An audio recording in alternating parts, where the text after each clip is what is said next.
पता नहीं पिछले जन्म में क्या पाप किया था, हिंदुस्तान में पैदा हुए। ये कोई देश है? ये कोई सरकार है? नमस्कार, आदाब, सत श्री अकाल, जय भीम, जोहार। मेरा नाम है नवीन कुमार। राहुल गांधी ने अमेरिका से प्रधानमंत्री नरेंद्र मोदी और भाजपा पर ऐसा हमला बोला है जिसने सबको हक्का बक्का कर दिया है।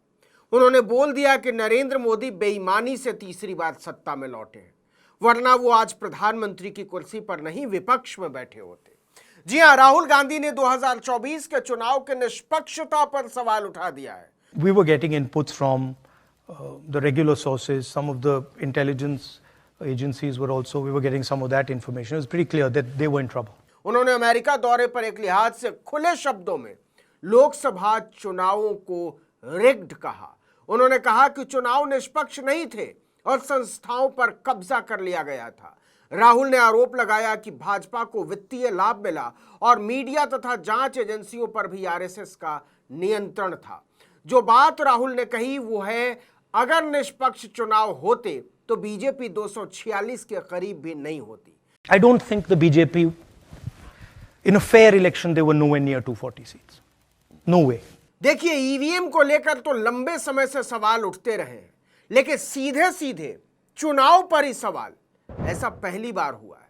राहुल गांधी ने कहा कि चुनावों से पहले हम इस बात पर बार बार जोर देते रहे कि संस्थाओं पर कब्जा कर लिया गया। हमारे पास खेल का निष्पक्ष मैदान नहीं था। उनके पास यानी नरेंद्र मोदी की पार्टी के पास बेहिसाब पैसा था और उन्होंने हमारे बैंक खाते तक बंद कर दिए थे। राहुल गांधी ने कहा चुनाव आयोग भाजपा की कठपुतली की तरह काम कर रहा था। वो वही कर रहा था जो वो चाहते थे। The election commission was doing what they wanted. I mean, the entire campaign was structured so Mr. Modi could, do his thing across the country. Rahul Gandhi ने कहा कि ये चीजें अचानक एक साथ आने लगी। मुझे नहीं लगता कि निष्पक्ष चुनाव में भाजपा 246 के करीब थी। राहुल गांधी ने साफ साफ कहा कि मैं इसे एक स्वतंत्र चुनाव नहीं मानता, मैं इसे एक नियंत्रित चुनाव के रूप में देखता हूं। उन्होंने कहा कि पूरा चुनाव इस तरह से डिजाइन किया गया था कि नरेंद्र मोदी पूरे देश में अपनी बात कह सके। उनके समय और सहूलियत का पूरा ध्यान रखा गया, लेकिन जिन राज्यों में वो कमजोर थे उन्हें अलग तरीके से डिजाइन किया गया था, उन राज्यों से अलग तरीके से जहां वो मजबूत स्थिति में थे। I mean, the entire campaign was structured so Mr. Modi could, do his thing across the country. States where they were weak were designed differently than states where they were strong. So I don't view it as a free election at all. I view it as a rather controlled election. Rahul ने ऐसे आरोप लगाए हैं जिस पर BJP का तिल मिलाना बनता है और नोएडा के टीवी चैनल चाहकर भी राहुल गांधी को महत्व देने से इनकार नहीं कर पा रहे, क्योंकि उन्होंने उनके आका की जड़ पर हमला बोल दिया है। राहुल गांधी ने कहा कि हम चुनाव से पहले कहते रहे कि मीडिया और जांच एजेंसियों पर कब्जा हो चुका है। हम इस बात पर जोर देते रहे कि संस्थाओं पर कब्जा कर लिया गया है, एजुकेशन सिस्टम पर आरएसएस का कब्जा है, लेकिन लोगों को यह बात समझ में नहीं आ रही थी। मतलब राहुल गांधी ने पहली बार विदेश की धरती से मीडिया को मोदी का दलाल बोला है, जिसकी चुनाव की निष्पक्षता में न्यूनतम आस्था भी नहीं थी। बीजेपी ने कितना, मोदी जी ने कितना डर फैलाया, एजेंसीज का दबाव, मीडिया का दबाव। राहुल ने कहा कि हमसे लड़ने के हर औजार छीन कर हमें चुनाव में झोंक दिया गया था। दूसरी तरफ उनके पास बेहिसाब पैसा था और आधुनिक से आधुनिक साजो सामान।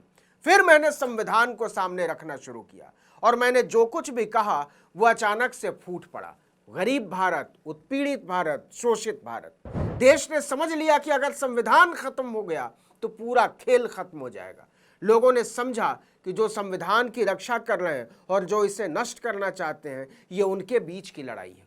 इसके बाद राहुल ने वो बात बोल दी जिस पर चुनाव आयोग से लेकर बीजेपी और सुप्रीम कोर्ट तक को सोचना पड़ गया है। राहुल ने कहा मुझे नहीं लगता निष्पक्ष चुनाव होते तो बीजेपी 246 के करीब भी होती। उन्होंने कहा कि बीजेपी मानती नहीं है कि यह देश सबका है। भारत एक संघ है, संविधान में साफ लिखा है। भारत एक संघीय राज्य है जिसमें विभिन्न इतिहास, परंपराएं, संगीत और नृत्य शामिल हैं। बीजेपी कहती है कि यह संघ नहीं है, यह अलग है। इसके बाद राहुल आरएसएस पर आ गए कि आरएसएस भी भारत को नहीं समझता।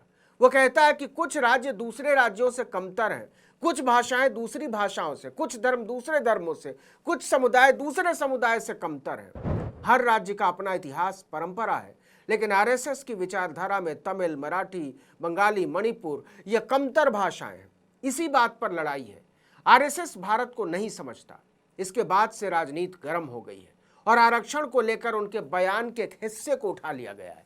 दरअसल वॉशिंगटन डीसी के जॉर्ज टाउन यूनिवर्सिटी में राहुल से पूछा गया था कि भारत में आरक्षण कब तक चलेगा। राहुल से पूछा गया था कि आखिर कब तक। इसके जवाब में उन्होंने कहा, कांग्रेस तभी आरक्षण खत्म करने के बारे में सोचेगी जब देश में सबको समान अवसर मिलने लगेंगे। फिलहाल भारत में ऐसी स्थिति नहीं है। आज आदिवासियों को 100 रुपए में से 10 पैसे मिलते हैं, दलितों को 100 रुपए में से 5 रुपए मिलते हैं और ओबीसी को भी लगभग इतनी ही रकम मिलती है। भारत के बिजनेस लीडर्स की लिस्ट देखिए, मुझे लगता है कि टॉप 200 में से एक ओबीसी है, जबकि भारत की आबादी में उनका हिस्सा आधा है। लेकिन हम इस बीमारी का इलाज नहीं कर रहे हैं। जातिगत जनगणना ये जानने का सबसे आसान तरीका है कि निचली जातियां, पिछड़ी जातियां, दलित, आदिवासी किस स्थिति में है। देश के सर्वोच्च न्यायालय में देखिए, उनकी कोई भागीदारी नहीं है। मीडिया में देखिए, वहां निचली जातियां, ओबीसी, दलित हैं ही नहीं। हम में से ज्यादातर जाति जनगणना के विचार पर सहमत है। इसके बाद बीजेपी और बीएसपी ने एक साथ राहुल गांधी पर हमला बोला। मायावती ने एक के बाद एक कई ट्वीट करते हुए कहा कि राहुल के नाटक से सतर्क रहें, वे आरक्षण को खत्म करने की साजिश में जुटे हैं। हालांकि कांग्रेस ने तुरंत जवाब दिया कि राहुल गांधी के बयान का यह मतलब हरगिज नहीं था। लेकिन लोकसभा चुनाव के निष्पक्षता पर सवाल उठाकर राहुल गांधी ने जो हंगामा खड़ा किया है, उसकी गूंज हरियाणा और जम्मू कश्मीर से लेकर महाराष्ट्र और झारखंड तक सुनाई देगी। नेता प्रतिपक्ष ने कहा कि प्रचार अभियान के आधे समय में मोदी को नहीं लगा कि वे 300 से 400 सीटों के करीब पहुंच गए। लेकिन जब उन्होंने कहा कि मैं सीधे भगवान से बात करता हूं, तो हमें पता चल गया था। हमें पता था कि हमने उन्हें पूरी तरह से ध्वस्त कर दिया है। When he said that, I speak directly to God, we knew that there had been that we had actually blown him apart. हमने इसे मनोवैज्ञानिक पतन के तौर पर देखा। नरेंद्र मोदी को सत्ता में लाने वाला गठबंधन टूट चुका है। सरकार और 2 या 3 बड़े व्यवसायों के बीच बहुत बड़ी साठगांठ है। उन्होंने अमेरिका में भी अंबानी और अडानी का नाम लेकर उन पर हमला बोला। अब भाजपा कह रही है कि राहुल गांधी ने एक बार फिर से विदेशी धरती पर भारत को बदनाम करने की कोशिश की है, लेकिन वो राहुल के सवालों से, मूल सवालों से अभी भी भाग रही है। ईवीएम की विश्वसनीयता, चुनाव की विश्वसनीयता और इन सब के ऊपर नरेंद्र मोदी की जीत की विश्वसनीयता पर सवाल उठाकर राहुल गांधी ने बीजेपी को हैरान और परेशान दोनों कर दिया है। इस वीडियो में इतना ही, लेकिन अगर आपने आर्टिकल 19 इंडिया को अब तक सब्सक्राइब नहीं किया है तो फौरन कर दीजिए। बेल आइकॉन दबाइए, घंटी जैसी आकृति, लाइक कीजिए और कमेंट करके बताइए हमारा वीडियो आपको कैसा लगा। हमारा ट्विटर हैंडल है article19_India और मेरा ट्विटर हैंडल नवीन जर्नलिस्ट। नमस्कार।